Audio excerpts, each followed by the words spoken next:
Olá, que bom ter você aqui no Entre Telas. Seja muito bem-vindo e muito bem-vinda. Nós vamos falar hoje de uma estratégia de comunicação que é utilizada para induzir o outro a aceitar uma ideia ou mesmo realizar uma ação. Com argumentos legítimos ou não, a persuasão é um recurso bastante utilizado em propagandas e também na área de vendas. Como forma de atrair a mensagem, muitas vezes, acontece um apelo emocional.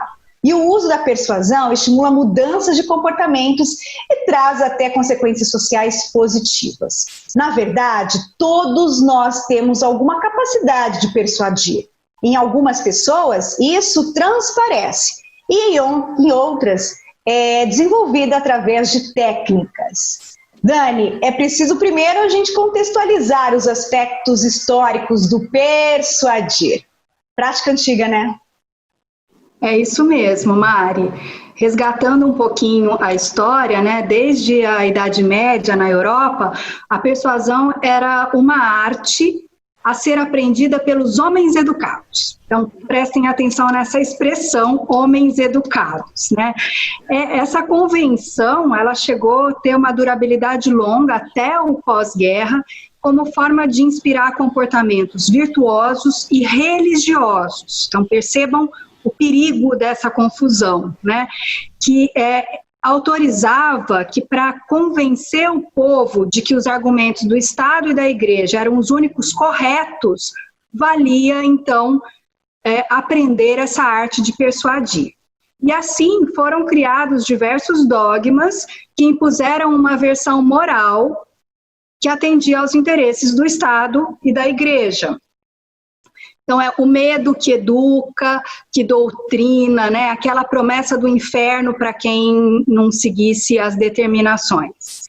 E embora nós tenhamos evoluído e tenhamos hoje uma relação diferente com religião, costumes, espiritualidade, ainda há, em alguns momentos, o uso dessa forma de persuadir pelo medo, né? Pela imposição. E na era moderna, mais recentemente, a persuasão passou a ser matéria frequente da publicidade, onde se estabelece como causa ou estímulo para uma mudança de comportamento. Isso pode ser medido tanto pelo resultado de vendas, né, como pela mudança de comportamento de consumo. Então, é uma estratégia utilizada que faz valer a proposição daquilo que está sendo colocado em vigor, seja um produto, uma ideia, um candidato político, enfim, né, são muitas as coisas que são veiculadas e que colocam em teste a questão da persuasão.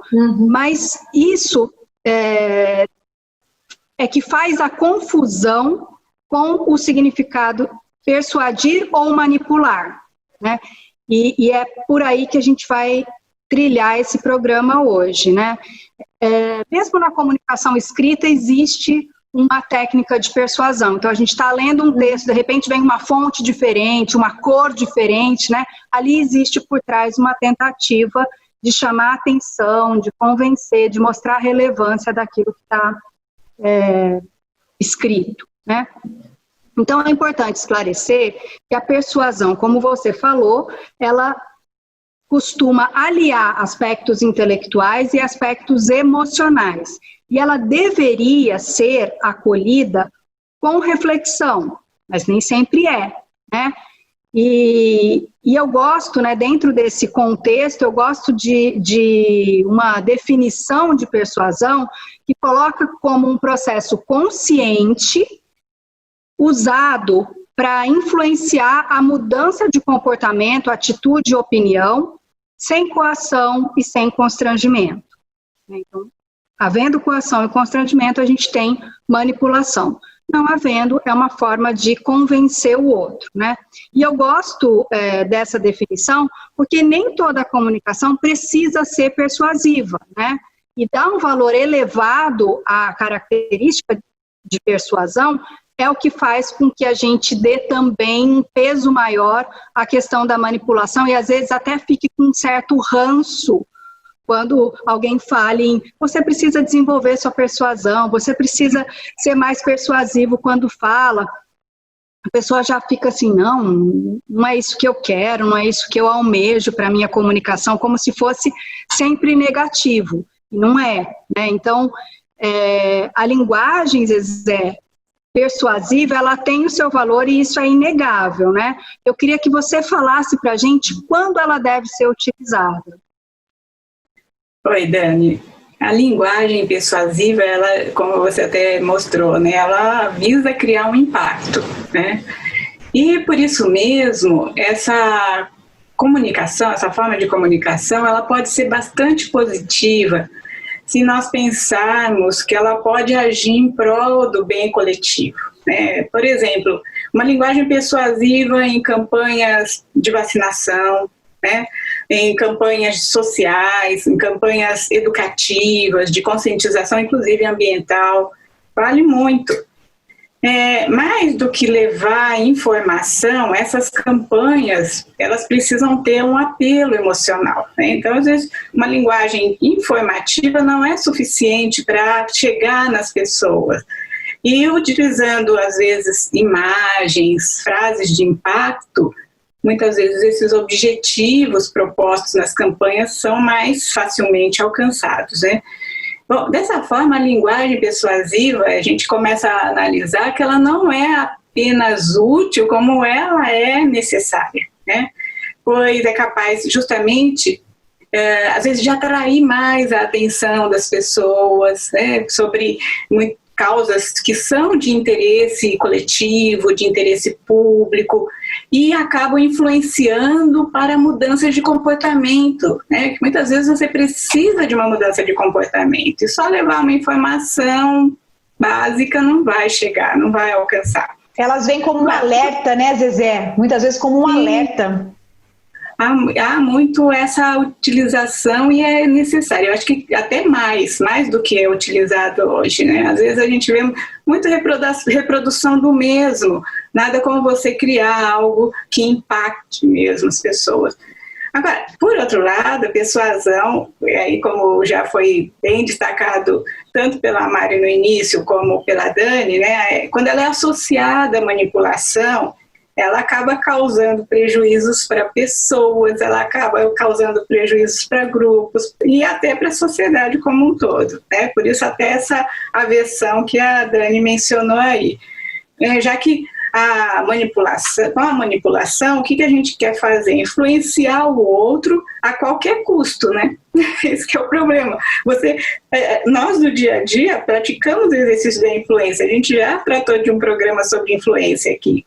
Mas quando você quer fazer isso a qualquer preço, às vezes usando inclusive mentira, informações falsas, né? Ou até chantageando, olha só em que base. Aliás, quando fala aí da questão do âmbito político, do âmbito das religiões, muitas vezes tem essa coisa da chantagem por trás.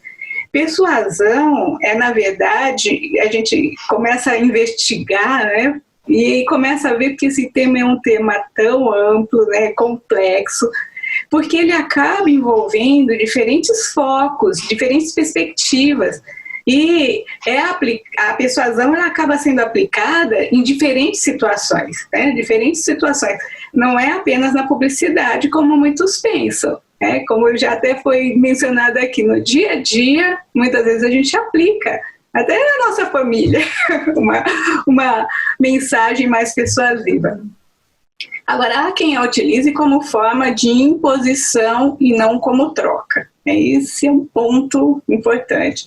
Eu achei bem interessante a abordagem que eu localizei aqui de um autor que é chamado Cialdini, e que analisa a persuasão como uma maneira de influenciar nossas tomadas de decisão.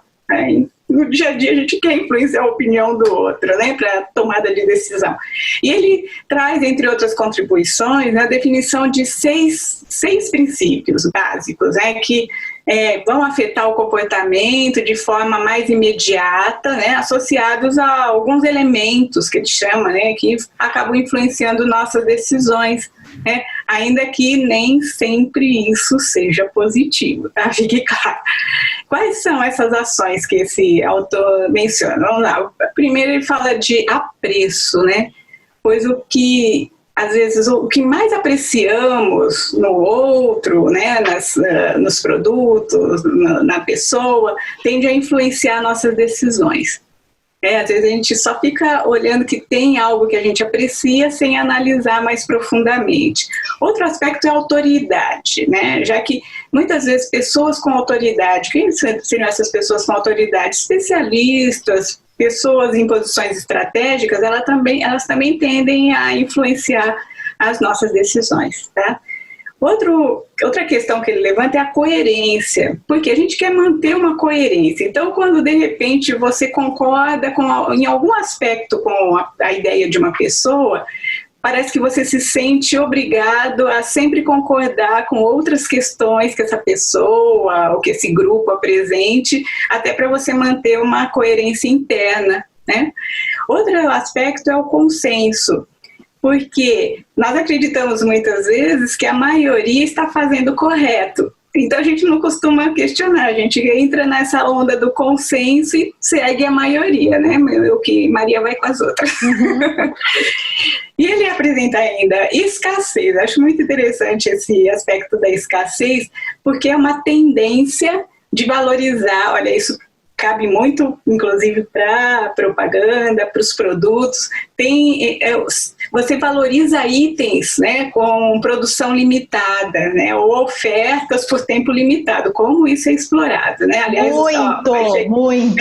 Estamos aí meio, né, final de ano, Black Friday e tudo mais. Só tenho 3 vagas para o curso, enfim. Então, hoje temos até, não sei se vocês sabem, mas até o que se denomina marketing de escassez. Olha lá. Sabe? Marketing de escassez, com muitas marcas usando a tática desse esgotamento, do esgotado, né, para persuadir o consumidor. Temos que tomar muito cuidado também com isso. E, por fim, ele menciona a reciprocidade, né, que é uma tendência nossa de retribuir um presente. Então, por exemplo, a gente recebe lá uma amostra grátis de um produto, a gente se sente um pouco na obrigação de devolver aquilo comprando o produto. Sabe? Então, essa coisa também muito explorada nas ações de comunicação e marketing. Mas essa análise que a gente traz aí para vocês inicialmente. Pensa que é fácil? Não é não, porque, Dani, a gente sabe que existem técnicas e até livros que levam você a desenvolver a persuasão, ou seja, tá aí o mercado aberto para quem quer saber e desenvolver a persuasão. Sim, Mari, o que mais temos hoje são técnicas, métodos, livros, né? E a realidade é que a arte da persuasão, ela exige de nós que nós façamos o uso efetivo desses recursos de comunicação que nós temos e que nós temos falado, inclusive, no decorrer dos nossos programas aqui, né? Então, tem uma listinha de coisas que eu deixei aqui para falar com vocês, e a primeira delas é ouvir mais, ler, prestar atenção nos nossos interlocutores, porque é a partir dessa interação, dessa relação, eu consigo entender qual o melhor momento de utilizar a persuasão, né? A persuasão, ela é proposital, consciente e, portanto, nós precisamos escolher as nossas batalhas, né? Deixar de lado esse negócio de sempre ter razão. Como a Zezé disse, hoje a gente quer convencer de tudo, a qualquer preço, a qualquer hora. E a pessoa que, de fato, utiliza bem o recurso de persuasão, ela escolhe as batalhas, ela escolhe onde ela vai fincar o pé ali e lutar por convencer o outro das suas ideias ou do seu produto, né? Não vai banalizar essa atitude. Se a sua ideia é mesmo fundamental para os seus objetivos, você vai precisar se conectar com o interlocutor. Então, essa conexão precisa ser feita sem pressa, para que ele confie em você, para que você ganhe essa confiança. Então, num processo de venda ou num processo de político, né? A gente precisa dar tempo ao tempo para que a persuasão se faça valer, né? E também é importante valorizar a credibilidade de quem está ouvindo, porque será que vale qualquer um do nosso lado? Qualquer aliado está valendo, né? Então é importante que a gente tenha clareza sobre o que acrescenta a força daquela pessoa, a defesa do que você acredita sendo dito por outra pessoa, o seu produto sendo usado por qualquer personalidade ou por aquela que de fato faça sentido com a sua marca, né? Então são pontos bastante interessantes para pensar. A persuasão, ela pressupõe uma vantagem de quem está aderindo àquela ideia ou àquele produto. Por isso, a gente deve apontar os benefícios sobre aquilo que a gente está falando. Eu quero convencer você de alguma coisa, eu tenho que mostrar as vantagens que tem isso que eu estou tentando convencer, né? E mostrar isso é um caminho de persuadir. Pessoas persuasivas, esse eu acho demais, assim, elas se calam antes do fim. Elas deixam a dúvida e a conclusão soltas para aquele que está ouvindo. Isso, porque elas não são imediatistas. Eu acho que esse é um ponto interessante, porque a reflexão, né, como eu falei, devia ser um dos recursos de acolhimento da linguagem persuasiva. Então, deixar esse momento final para quem ouve, e não ficar ali martelando, não vencer pelo cansaço, né? Então, o que eu quero dizer com isso? Não é uma receita pronta, com medidas bem estabelecidas, e aí você diz, tem técnica, Dani? Tem, mas eu não vou uniformizar ninguém, como a gente já falou 1000 vezes aqui em outros momentos, né? É tratar de encontrar o fio condutor de cada um e mostrar que qualquer recurso de comunicação ele vai exigir empenho e disciplina, né? Como uma arte, como é dito que é a persuasão, mas como um recurso de comunicação também exige tudo isso da gente. Concorda, Zezé? Eu concordo, Dani. Eu acho que a arte de persuadir, né, na verdade, ela é bastante ampla, complexa, né, até como eu já disse anteriormente, mas mesmo sendo uma arte, né, não pode ser exercida com irresponsabilidade. Às vezes, em nome da arte, você fala que tudo pode, né? Não é assim. Assim como a comunicação, a persuasão é desprovida, no meu entender, de valor, né? Cabe às pessoas, incluindo os profissionais que se valem muito da persuasão, saberem utilizá-la dentro de claros limites éticos. Tá? Acho que é bem esse ponto-chave. Agora, vou aproveitar e perguntar para a Mari, né, Mari, qual a sua opinião sobre discursos persuasivos? Eu acho um universo fantástico a persuasão, acho incrível a linguagem persuasiva e o discurso persuasivo. Porque para a gente persuadir, é importante conhecer as pessoas. A gente tem que ter um pouquinho de psicologia social e também como eu quero atingir aquela pessoa com a minha fala, com o meu texto, com o meu serviço, com o meu produto. E ao convencer, eu imponho a ideia. Ao persuadir, durante o processo de comunicação, isso é mais sutil, porque o poder de decidir em aceitar é da pessoa persuasiva. As reticências, Dani, como eu disse, é o pensar, é o se envolver pelo o que está se falando, pelo que se está se vendendo. É um processo de comunicação que ele é sutil mesmo, como vocês disseram. Ele é devagar, ele é bem de formiguinha. Não adianta você chegar a um cliente, vamos dar um exemplo, e querer que ele compre aquele apartamento no mesmo momento. Ele precisa ser envolvido, ele precisa ser conquistado. E com técnicas de persuasão que existem, né, Dani, a gente não tem que levar ao pé da letra, mas a gente precisa conhecer um pouco, sim. Porque aí a gente ajuda a mostrar a decisão é do outro.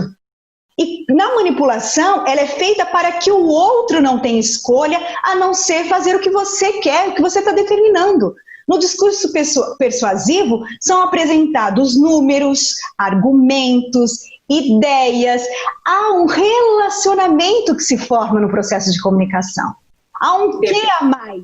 E depende de quem faz, né? Porque exato, exatamente. Por isso é que tem que ter muito bem próprio da pessoa a questão da ética, como você falou. Eu estou falando aqui de pessoas que já têm isso formado, que trabalham com discursos persuasivos no sentido do persuadir e deixar que aquele se envolva pela ideia, pelo produto ou pelo serviço. E a partir do momento que você... válidos, né? Argumentos válidos. Com argumentos válidos. Sim, exatamente. Eu estou falando do processo, Zezé, verdadeiro, em que há uma veracidade do que está se fazendo um processo de comunicação, onde há verdade. E com isso, ao apresentar números, argumentos e ideias, você acaba ganhando confiança. E nessa confiança vem o que na sua fala? Credibilidade, que é uma coisa conquistada no processo de comunicação. Você conduz quem está persuadindo naturalmente e ele automaticamente não se sente enganado, mas sim envolvido. Ao ponderar as informações, se decide pela aceitação ou não da sua mensagem, do que você está se propondo. Se está em acordo em adquirir aquele produto ou serviço que você oferece no seu produto, que você demonstra a sua verdade. E isso é muito importante para você aí que trabalha com o público e que tem a comunicação como ferramenta para as vendas. Porque o comunicar, a gente vê muito, como falei, a questão dos produtos, da questão de vendas. Mas e também no processo de comunicação para as pessoas que são autônomas, que prestam serviços? É muito importante o processo, o discurso e a linguagem persuasiva, porque ali você ganha confiança, credibilidade. Eu acho que a persuasão, esse tema nos faz engrandecer como é importante estudar comunicação.